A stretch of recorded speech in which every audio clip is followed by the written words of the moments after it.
हरे कृष्णा। वर्ष की महत्वपूर्ण एकादशियों में से एक ऐसी देवशयनी एकादशी इस बार आ रही है 6 जुलाई 2025 रविवार के दिन। ये सबसे बड़ी एकादशियों में से एक है और इसी एकादशी से कई लोग चातुर्मास व्रत करना भी शुरू करते हैं। देवशयनी एकादशी यानी आषाढ़ मास के शुक्ल पक्ष में आने वाली एकादशी, जिस दिन भगवान श्री हरि योग निद्रा में शयन करते हैं और वो भी 4 मास के लिए।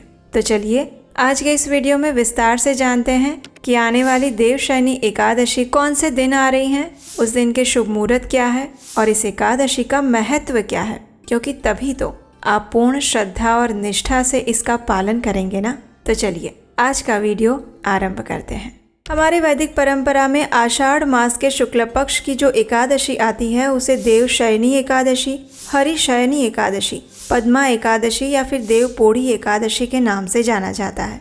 इसी दिन से चातुर्मास का आरंभ होता है और इसीलिए पद्म पुराण में भी कहा गया है, आषाढ़े शुक्ल पक्षे तु एकादश्याम विशेषतः विष्णुना शयनम प्रोक्तम देवशय्या तु सा स्मृता।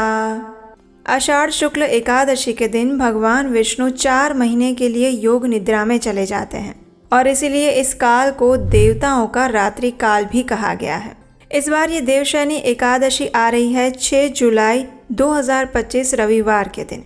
एकादशी तिथि का आरंभ होगा 5 जुलाई 2025 को शाम 6:58 पर और एकादशी तिथि पूर्ण हो रही है 6 जुलाई 2025 रविवार को रात 9:14 पर।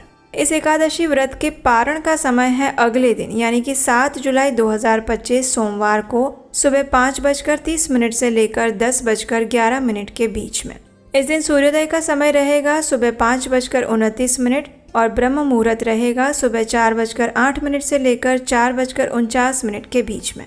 अगर प्रातः काल में भगवान श्री विष्णु की पूजा अर्चना करना चाहते हैं तो प्रातःकालीन पूजा का समय रहेगा सुबह 4:28 से लेकर 5:29 के बीच में। इस दिन सूर्यास्त का समय है शाम 7:23 और संध्या काल की पूजा करने का समय रहेगा शाम 7:23 से लेकर 8:23 के बीच में। दिन में अभिजीत मुहूर्त रहेगा दोपहर 11:58 से लेकर 12:54 तक और रात को 9:27 तक विशेष साध्य और शुभ योग भी रहेगा। इसके अलावा त्रिपुष्कर योग भी इस एकादशी में बन रहा है, क्योंकि ये वर्ष की सबसे बड़ी एकादशियों में से एक है और ये योग बन रहा है रात 9:14 से लेकर रात 10:42 के बीच में। और रवि योग रहेगा सुबह 5:56 से लेकर रात 10:42 के बीच में।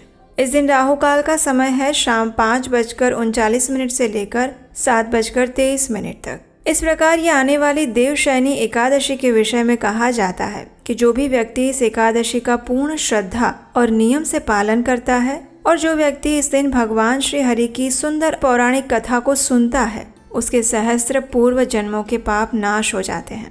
उसे परम भगवान की विशेष कृपा भी मिलती है और ये वही एकादशी तिथि है जब भगवान श्री हरि 4 मास के लिए क्षीर सागर में योग निद्रा में चले जाते हैं। ऐसे समय में बाकी सभी देवी देवता भी भगवान श्री नारायण के चरणों का आश्रय लेते हैं और उन्हीं की सेवा में व्यस्त रहते हैं। इस वजह से इस 4 मास को चातुर्मास का वो समय बताया गया है जब आध्यात्मिक साधक को अधिक से अधिक अपनी साधना, जप, तप, दान और पुण्य कार्य करने चाहिए। अधिकतर लोग देवशयनी एकादशी से प्रारंभ होने वाले चातुर्मास का पालन करते हैं। हालांकि इस्कॉन में चातुर्मास का पालन पूर्णिमा से किया जाता है। ये ऐसे 4 मास है जो आपको परम भगवान श्री कृष्ण की भक्तिमयी सेवा का सुवर्ण अवसर प्रदान कर रहे हैं और ये ऐसे 4 मास भी हैं जिसमें अगर आपने थोड़ा सा भी प्रयास कर लिया तो आपका आध्यात्मिक अकाउंट समृद्धि से छलकने लगेगा।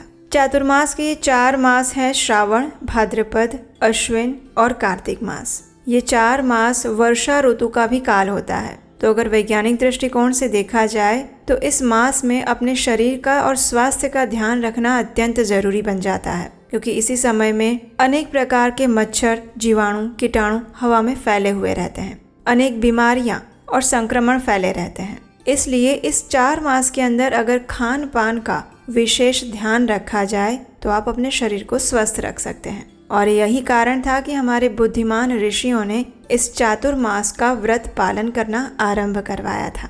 तो अब आप भी मानते होंगे कि हमारी वैदिक संस्कृति सिर्फ धार्मिक नहीं अपितु वैज्ञानिक और तार्किक भी है। शास्त्रों का मानना है कि चातुर्मास में किया गया कोई भी जप, तप, दान और पुण्य कार्य उस व्यक्ति को 16 लाख गुना ज्यादा फल देता है।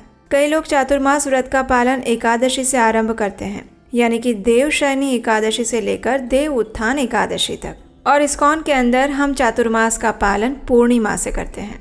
तो ये थी आने वाली देवपोढ़ी एकादशी के विषय में संपूर्ण जानकारी।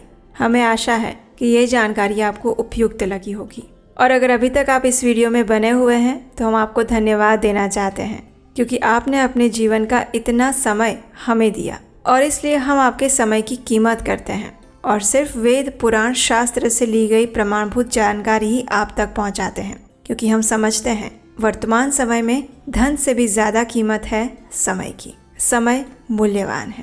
इसी विचार के साथ आज के इस वीडियो को यहीं पर विराम देते हैं, और हम आपसे मिलेंगे फिर एक बार देवशयनी एकादशी से जुड़ी और महत्वपूर्ण जानकारी और उससे जुड़ी सुंदर कथाओं के साथ आपके अपने चैनल उपदेशाष्टकम पर। हरे कृष्णा।